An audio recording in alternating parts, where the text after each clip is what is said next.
Ladies, gentlemen, and others, welcome back to Boz Comics. It's been over a year. Honestly, I didn't know for sure if I was ever going to come back. Um, to be quite frankly, I'm still kind of on the fence about whether or not this is going to be a regular thing, but I do think I'm going to try to start making videos here again. Whether or not they're going to be every day of the week, I don't know. We'll see. So I'm not going to commit to a schedule or anything, but I did want to come on here, say hello, do a check in. I've got nearly 100 subscribers, which is no small feat. So eh, every once in a while, I'll get some notification about like a comment on here or, something like that. I'll look at my analytics for this channel and be like, oh man, it's still getting traction. And I haven't uploaded here in like a year. That's crazy.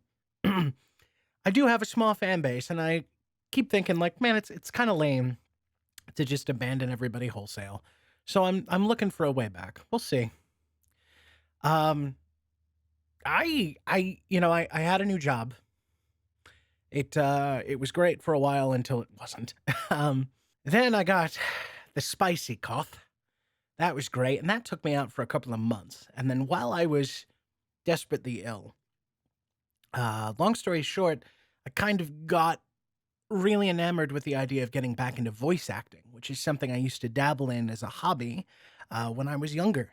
And so once I healed up and I got my voice back, it took a couple of months. Like I said, it was really bad. Um, I I went for it and I started getting onto some podcasts and I started performing in some animation projects here and there, doing some work for the Russian comic book geek. If you guys haven't seen his channel, he's amazing. He does some really top tier comic book dubs, stuff like that. That kind of took over my life. It still has. I mean, that's I've been struggling to find real work all year, and so that's kind of what I've been doing with my time.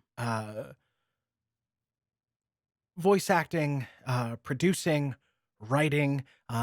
I'm heading up my own audio drama, the second episode of which is coming out pretty soon. It's called Apex Shadow.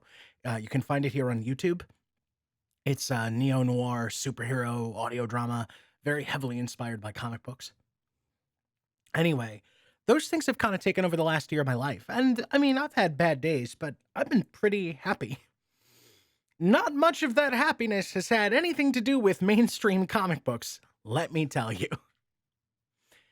And, that's really what kind of kept me from coming back to this channel is just a really pervasive irritation with mainstream comic book storytelling. Um, I think the last time I talked about a mainstream comic on this channel, it was Nick Spencer's Spider-Man run had wrapped up. Yes, we talked about the Beyond arc in Amazing Spider-Man. Uh, because we all cried about the end of the Nick Spencer run together. We all mourned. We had our little support group on this channel. And then we moved into the Zeb Wells era. Beyond happened. And I remember, I think I reported on the first couple of issues, and I was more optimistic than most about it, somehow. Um, I had some kind words to say, even when others did not. I was pretty enthusiastic. And then the books kept coming out. And poor Ben, Christ, uh, they really massacred my boy. I was a big fan of Ben Riley in the 90s because the 90s was when I became a comic book fan. I would have been pretty young. I was born in 89, so I would have been like the Ben Riley era. I would have been like 6, 7, 8, somewhere around there. Ben was my Spider-Man in the comics. I got introduced to comics because of the 90s Spider-Man cartoon, and Peter Parker will always be my favorite fictional character of all time, but I bought into Ben Riley right away. My child brain was very accepting of the clone bullshit. I was like, this is just what's happening in the comics now. Cool, okay, whatever. I like Ben. Ben's dope. What a fascinating concept. I've always been a weird kid, but I got with it right away. I wasn't confused. I wasn't turned off. I wasn't perturbed. I got it, and I was like, this is dope. What a dramatic direction, different from everything I've seen so far. It's still compelling. I like it. But for those of you who have read the Beyond arc, I'm sorry. We know what happened to Ben. Ben is evil, yet again. He is Chasm, and he is throwing in with Madeline Pryor, aka the Goblin Queen. Um, and I remember, you know what it was that really killed this for me? It wasn't actually Ben going evil yet again. As bullshit as that was, that's not what killed this channel. What killed this channel was when I went on Twitter, or maybe it wasn't Twitter. I think I'd read this in the letter pages itself, but it was being talked about on Twitter. I was bitching about it hardcore. Nick Lowe, Spider-Man editor, had made some comments in the back of the book where Chasm debuted. You know, Ben Reilly fell. He got protoplasmic goop covering him, and he got turned evil and fucked up, and he's got a Baja Blast costume. Yeah. Nick Lowe had made some comments that, like, obviously Peter isn't going anywhere, and we have Miles now. Y'all know I really don't like Miles Morales. So there's no place for Ben, he said. And he's talking in this letters page column like butchering Ben, trauma dumping all over him, and then turning him evil yet again for like the third fucking time. Was the only possible direction the character could have been taken. It's the most insipid shit. This is the guy in charge of the Spider-Man books. Now, who's holding the gun to Nick Lowe's head, right? Like, I'm sure some of these, like, distasteful decisions are not all his idea. But, you know, here we fucking go. Spider-Man editorial is out to make our lives miserable. You know? What the hell? Now we jump forward into the Zeb Wells run proper, and Peter is hated by fucking everybody except for, like, Felicia. And I guess Aunt May forgives him now. What for? We don't know. It's been a year. We still don't know what Peter did to piss everybody off. It's some big mystery that I'm sure Zeb Wells and company don't actually know the answers to. It's this big fucking mystery box. God damn it. Nobody likes the mystery box. Why, Marvel? Why would you do that? But Mary Jane, who, by the way, all the problems with the Zeb Wells, or not the Zeb Wells run, the Nick Spencer run, the smart ones among us know that most of those problems had nothing to do with Nick Spencer. Nick Spencer tried to save us, and he had his wings clipped. He flew too close to the sun. But for all the problems with the Nick Spencer run, at the end at least he like reestablished, hey, Peter and Mary Jane, they're endgame, man. They're together. They love each other no matter what. I didn't get to undo the marriage like I clearly was trying to do, but these two, they're everything, okay? OTP. And then we open up in this new run and they're broken up. And they're not just broken up. Mary Jane has kids with some motherfucker named Paul. She has 2 children, and she's literally telling Peter to not talk to her.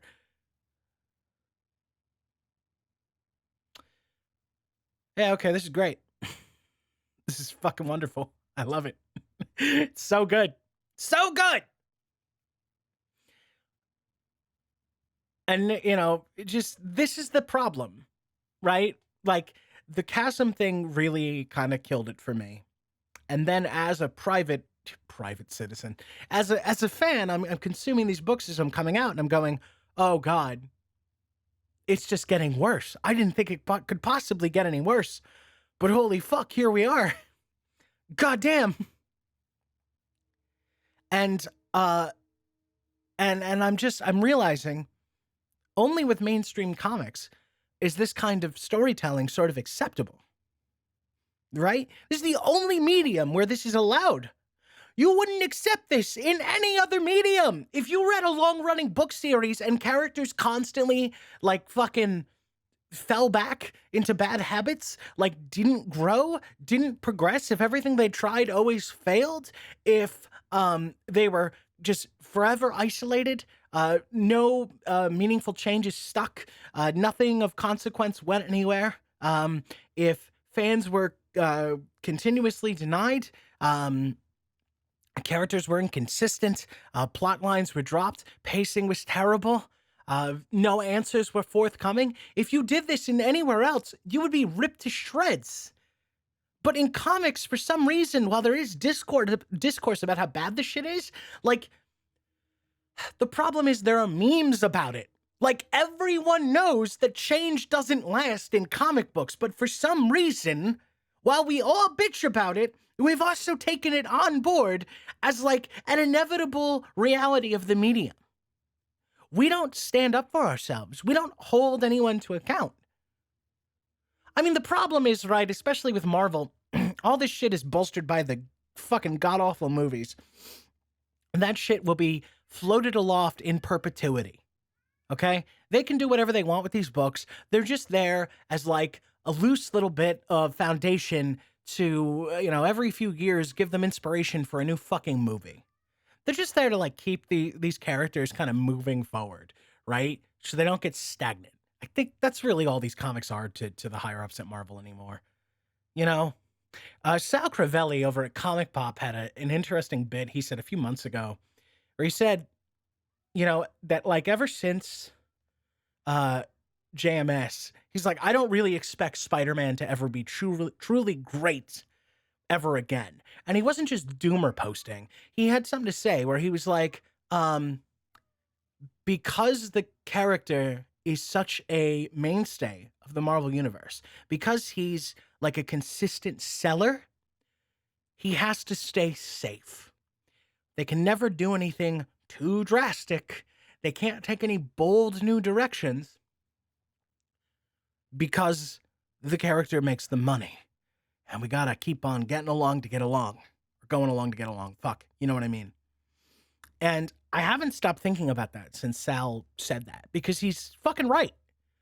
The reason they're going to keep forever resetting the character, keep re-isolating him, is there's one stupid fucking idea stuck in everybody's minds about who and what the character is. And so as a consequence, we're just gonna keep, every few years, just bomb. He had a whole supporting cast built up. He was going places. There was a new status quo.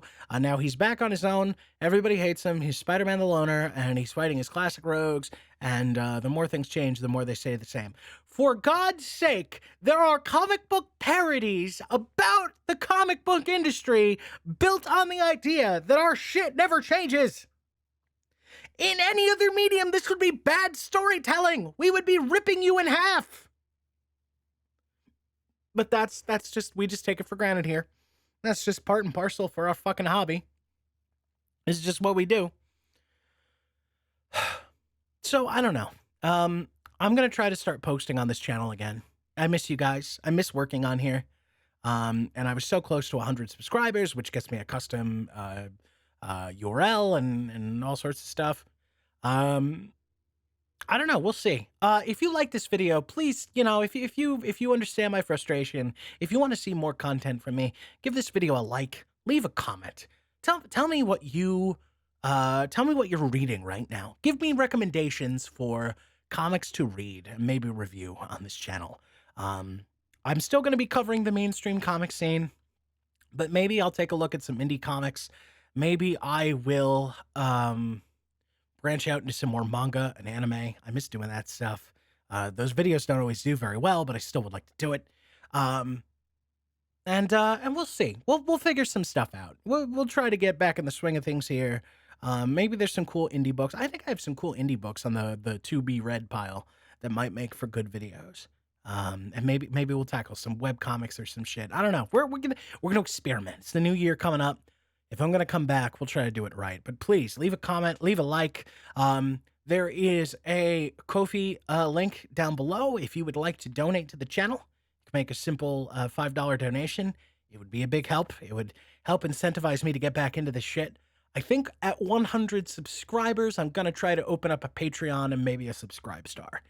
I think that's a good goal. If we can get to 100 subs, we'll see about opening up crowdfunding for real. And I'll try to think up some cool rewards for you guys. Because some of you guys that comment on my stuff, you've been here for like almost the beginning. And don't think I don't notice you. I love you. You're wonderful. But let's see if we can get me back in the swing of things. I love you guys. I'll talk to you soon. I know this was just kind of a rant video. I'll try to do something more substantive on the next one. Until then, bye-bye.